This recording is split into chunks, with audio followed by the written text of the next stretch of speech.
मुझे और मेरी शक्तियां वापस लौटाने के लिए शुक्रिया, आपका शुक्रिया सर्वशक्तिमान।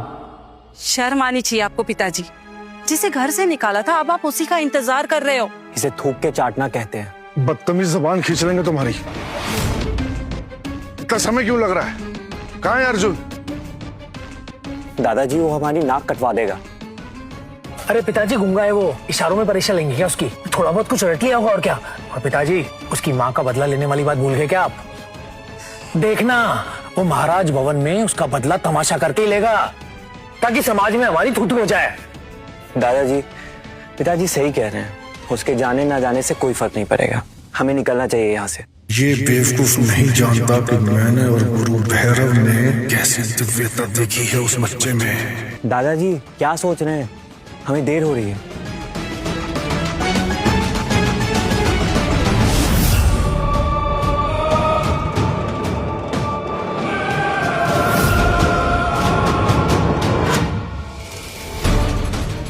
उम्मीद करता हूँ कि तुम महाराज भवन में नाक नहीं कटने दोगे हमारी। और तुम भी अब चलो, ज्यादा देर नहीं कर सकते।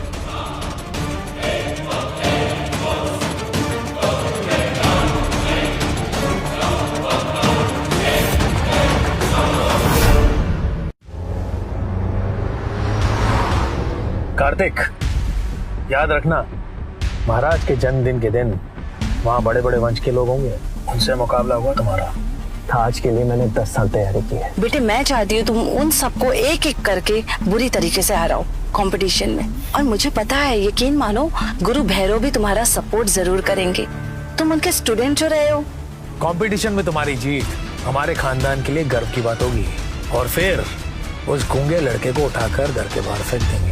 देखो अर्जुन बेटा, मैं जानता हूँ कि तुम मुझसे नाराज हो, और उसके लिए मैं तुमसे माफी चाहता हूँ।